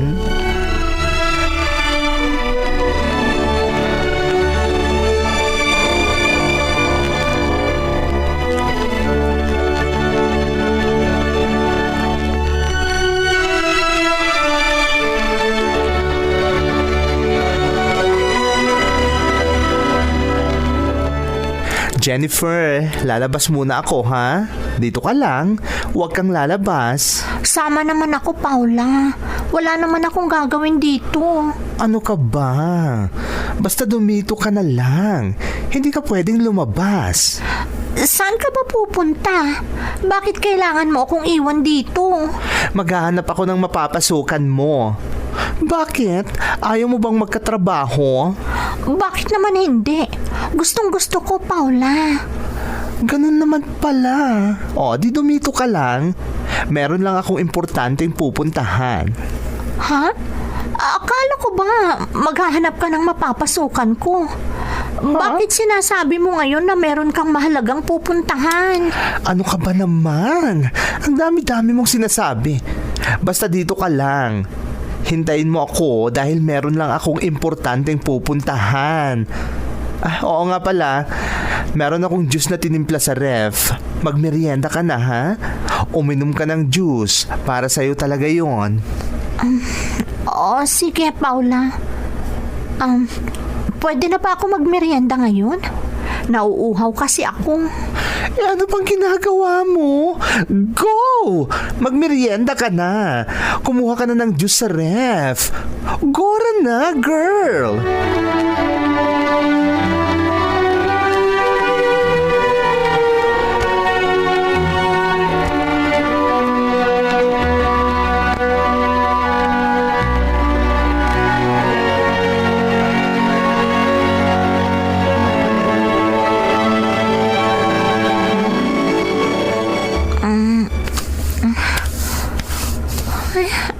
Ano ba yan? Nakatulog pala ako pagkatapos kong magmerienda.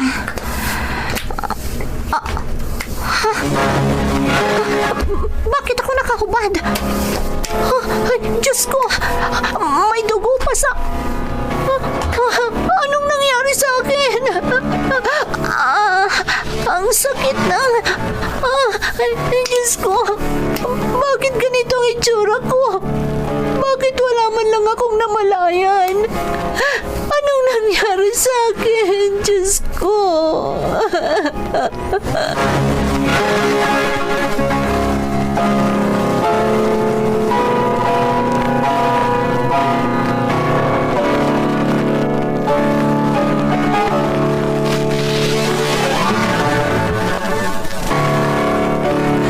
naman nainitan ka lang kaya naghubad ka bago ka humilata sa sofa. Hindi.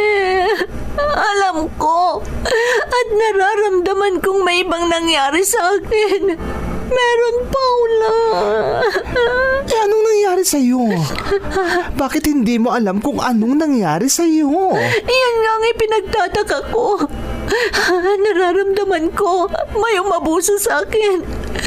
Pero nagtataka ako. Bakit hindi ko man lang namalayan? Bakit hindi ako nagising? Bakit wala akong alam? Hay naku, Jennifer. Nag-hallucinate ka ba? O baka naman may lagnat ka? Ako na nga. Titignan ko kung mainit ka. Oh, wala ka namang lagnat. Hindi ka naman mainit. Wala akong sakit, Paula. Parang awa mo na. Maniwala ka sa akin. Alam kong may ibang nangyari sa akin. May masamang nangyari sa akin. Meron. Pero anong pruweba mo na meron ngang masamang nangyari sa'yo? Wala naman, diba? Yung dugo. Yung dugo sa sofa. Yun ang pruweba. Jennifer, nasa ibang bansa tayo. Wala tayo sa Pilipinas. Hindi sapat na pruweba ang sinasabi mong dugo para mapatunayang meron ngang masamang nangyari sa iyo. Tandaan mo yan.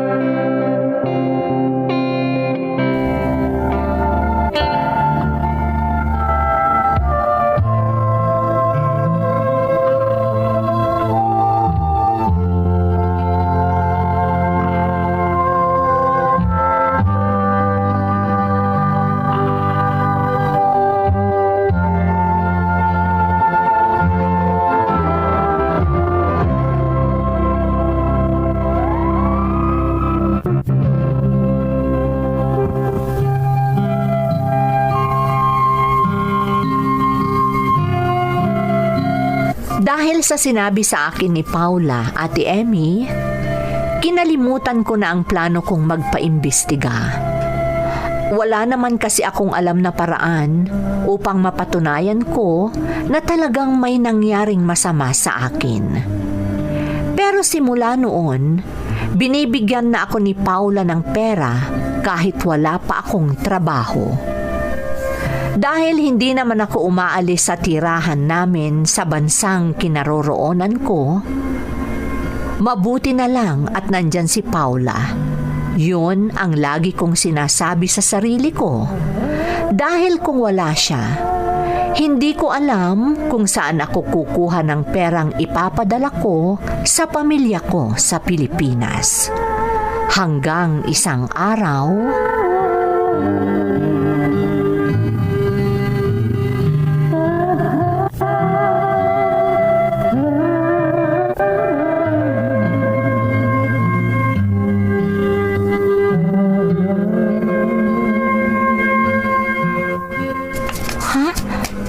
ang dami namang pera itong ibinibigay mo sa akin, Paula.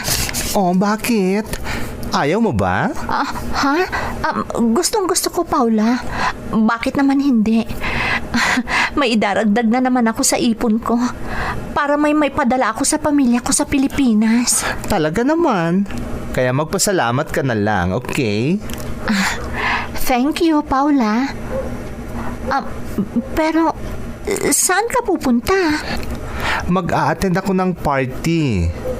Inimbitahan kasi ako ng kaibigan ko. Paula, baka pwede naman akong sumama. Napakatagal ko na dito. Pero hanggang sa pinagpapadalhan ko lang ng pera ang napuntahan ko. Ay nako, Jennifer, baka maboring ka lang sa pupuntahan kong party. Ikaw naman, bakit naman ako maboboring? Party naman yon, di ba? Sigurado ka ba? Talagang gusto mong sumama? Oo, gusto ko. Please, Paula. O siya, sige. Tamang-tama.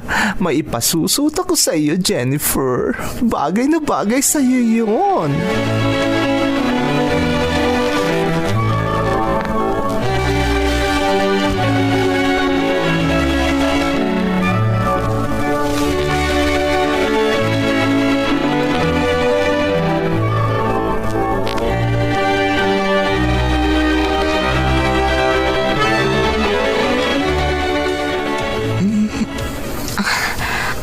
Paula, bakit ganun? Konti pa lang ang nainom ko pero pakiramdam ko lasing na ako. Parang hindi ko na kaya ang sarili ko. Buti na lang, hinatid mo na ako sa kwartong ito.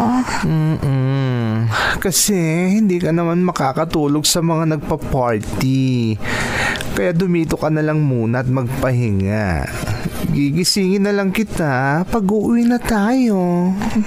Salamat, Paula. Oh, wala yun, Jennifer. Ikaw naman kasi. Sinabi ko na ngang maiwan ka na lang sa bahay, pero nagpumilit ka pa rin sumama. Napakahina mo naman palang uminom. Ewan ko ba, Paula? Pero parang may ibang nangyari sa akin. Ha? Hinang-hina ako. Hindi ko kaya ang sarili ko. Hindi ko rin mapigilan ang sarili ko na antukin.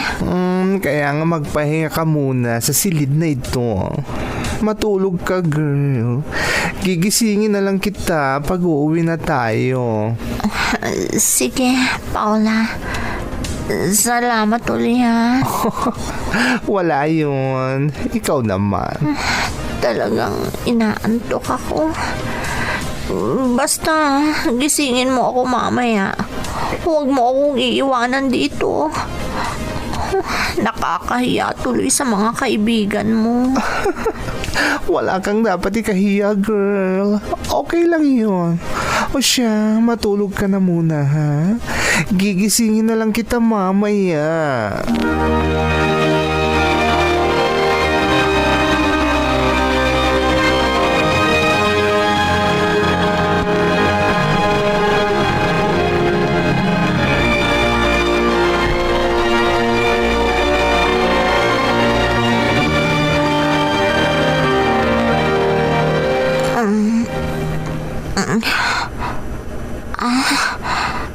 Aray, bakit ang sakit ng buo kong katawan? Aray, bakit ganito? Parang may ibang... Oy, tamang-tama. Gising ka na pala. O sige na, Jennifer. Maganda ka na at uuwi na tayo. Paula, bakit ganito ang pakiramdam ko? Ha? Bakit? Anong nararamdaman mo? Ang sakit ng katawan ko. Parang... Hay nako, epekto lang yan ang nainom mo. Sige na, ayusin mo na yung sarili mo para makauwi na tayo. Umuwi na ang mga kaibigan kong kasama natin nag-party. Ha? Sa totoo lang, tayong dalawa na lang ang naiwan dito sa rinentahan naming bahay. Ganun ba? Oo nga. Kaya sige na, ayusin mo ng sarili mo. At siguradong matutuwa ka, Jennifer, dahil bibigyan na naman kita ng pera. Datong. Ano? Totoo yan. Bibigyan na naman kita ng datong, girl. Malaking halaga ang ibibigay ko sa iyo. Promise.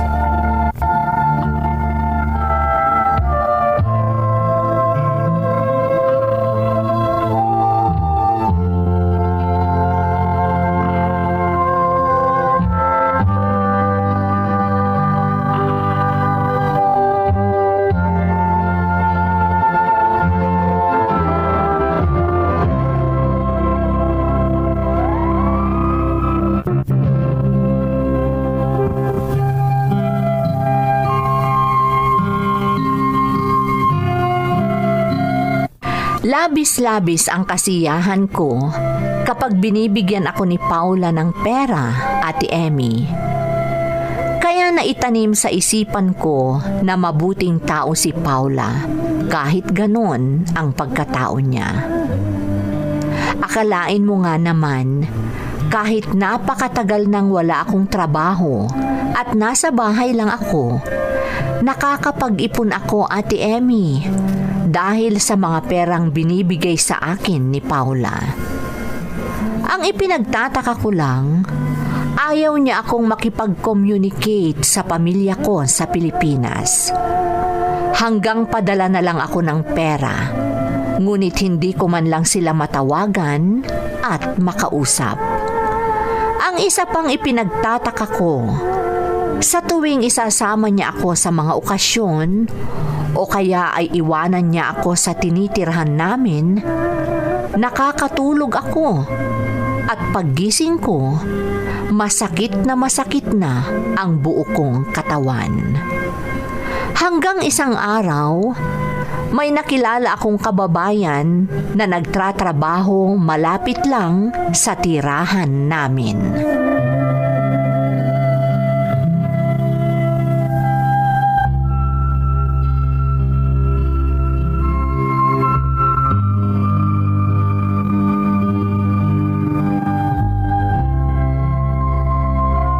Matagal na kitang gustong makausap, miss. Pero ngayon lang ako nabigyan ng pagkakataon. Nakita ko kasing lumabas yung baklang kasama mo sa bahay. Si Paula yun. Parang kapamilya ko na siya. Siya kasi ang tumulong sa akin para makapunta ako dito. Siya rin ang nagbibigay sa akin ng pera habang wala pa akong trabaho. Ano?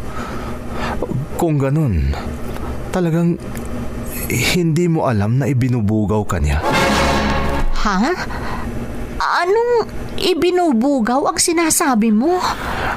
Alam mo bang palaging may pumupuntang lalaki dito sa tinitirhan nyo tuwing umaalis ang kaibigan mong bakla?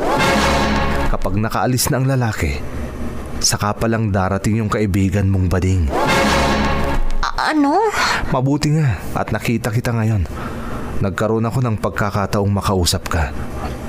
Dati-rati kasi, lagi kang nasa loob ng bahay nyo tuwing lalabas yung bading. Ha? Hindi kasi ako nakatulog ngayon, kaya nandito ako sa labas. Ano? Lagi ka bang inaantok sa tuwing iniiwan ka niya? Oo. Sa tuwing iniinom ko ang juice na tinitimpla niya para sa akin, hindi ko namamalaya na nakakatulog na pala ako. Ha? Pero ngayon, hindi ako uminom. Kaya siguro hindi ako inantok. Miss, kung pagkakatiwalaan mo ako, maaari bang bigyan mo ako ng juice na sinasabi mo? Dalian mo lang ha, dahil natitiyak ko, maya-maya lang, may darating na namang lalaki dyan sa tinitirhan nyo.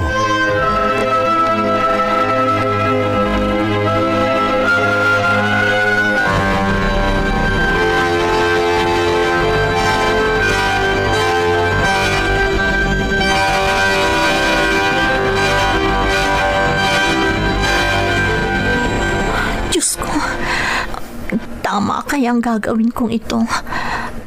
Palalabasin ko na tulog ako para mapatunayan ko kung totoo ang sinasabi sa akin ng lalaking yun. Diyos ko, huwag niyo po akong pababayaan. Tulungan niyo ako para malaman ko kung ano ang totoo. May hinala na ako noon pa, pero nabaliwala dahil sa ipinapakitang kabaitan sa akin ni Paula. Kaya Diyos ko, patnubayan po ninyo ako. May nagbukas ng pintuan. Diyos ko, huwag niyo akong pabayaan. Parang awa niyo na. Tulungan mo ako, Diyos ko.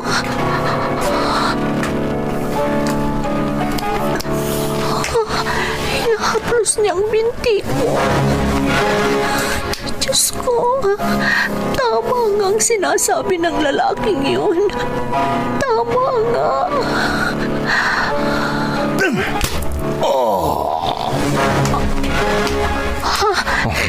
Ikaw? Huwag kang mag-alala. Gaya ng sinabi ko, hindi kita pababayaan. Ngayon, napatunayan mo na. Tama ang sinasabi ko sa iyo. Ibinibugaw ka ng baklang kakilala mo. Diyos ko, ang walang hiyang Paula na yun. Hindi ko akalain na magagawa niya sa akin ito. Diyos ko. Huwag kang mag-alala. Tinawag ko na ang mga otoridad dito. Ipahuhuli natin ang bugaw na yon.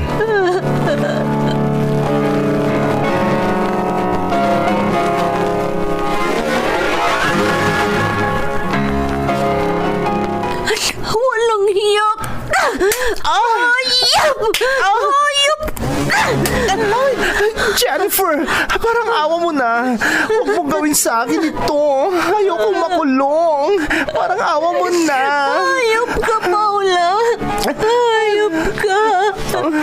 Nagtiwala ako sa'yo. Pero ganito pala ang ginagawa mo sa akin.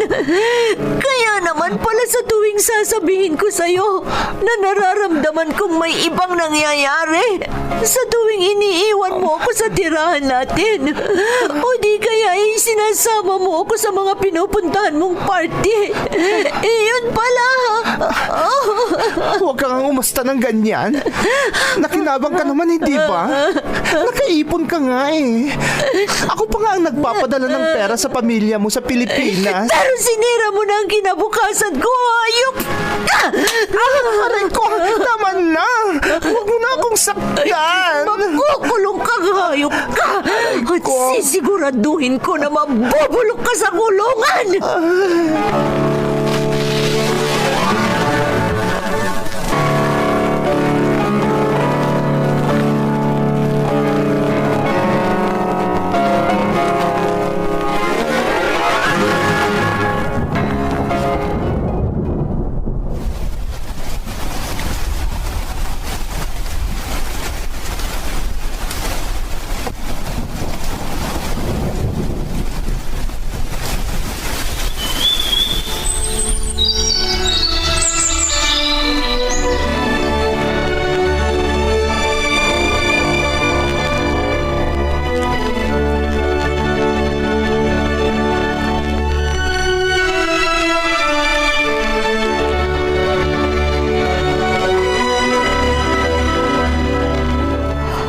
From now on, you will stay here.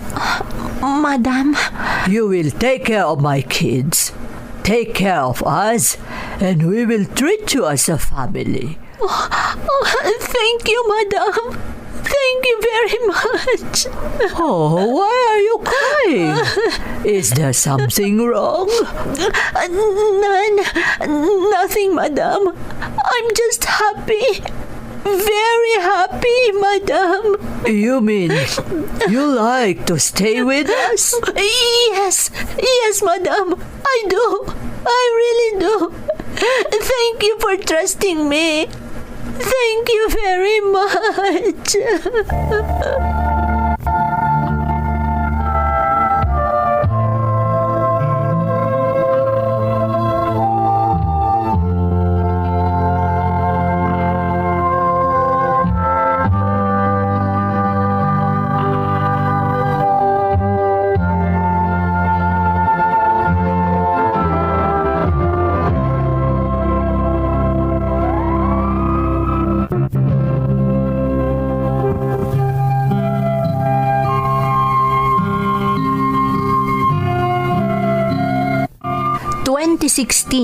Noong nag-umpisa ang kalbaryo ko, Ate Emmy, halos 3 taon akong ibinugaw ni Paula habang nasa ibang bansa ako. Dahil siguro ignorante ako at takot, dahil alam ko na wala akong ibang matatakbuhan, kaya matagal na panahon akong pinakinabangan ni Paula sa pamamagitan ng pambubugaw niya sa akin. Kung hindi pa dahil kay Michael, ang kapwa kong Pilipino na tumulong sa akin, Marahil hindi pa ako nakaahon sa kinasasadlakan kong putikan. Si Michael din ang tumulong sa akin, kaya ako nakapasok sa mga amo ko ngayon, Ate Emmy.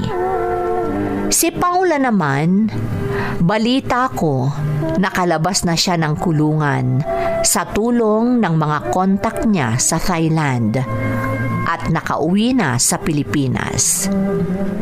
Ipinasa Diyos ko na lang ang mga ginawa niya sa akin, Ate Emmy. Maliban sa amin ni Michael, wala nang ibang nakakaalam pa ng mga nangyari sa akin. Kaya malakas ang loob kong ibinahagi ang aking kwento sa inyong programa. Maraming salamat, Ate Emmy. Lubos na gumagalang, Jennifer. Jennifer, napakasaklap naman ng karanasan mo. Alam mo, habang ginagawa namin ang script ng kwento mo, nanggigigil kami sa galit dahil kapwa pa natin Pilipino ang gumawa sa iyo ng ganyan. Naiintindihan ko naman kung bakit sinabi mong hindi ka nagreklamo agad dahil sa takot mo at sa kawalan ng ibang matatakbuhan at mahihingan ng tulong dahil naroon ka nga sa ibang bansa. At higit sa lahat, nagtiwala ka ng husto kay Paula dahil sa mga ipinakita niyang kabutihan sa iyo. Pero ang katotohanan pala, puro pala ito pagbabalat kayo lamang. Dahil siya pala ang nakikinabang sa pamamagitan ng pambubugaw niya sa iyo. Umaasa akong naibaon mo na sa limot ang lahat ng nangyari sa iyo. At sana, makamit mo na ang kaligayahang sadyang para sa iyo. Batid kong ang iyong karanasan ay nakapulutan ng aral ng ating mga tagapakinig. Muli, maraming salamat sa pagbabahagi ng iyong kwento dito sa ating programa. Bakas ng Lumipas. Di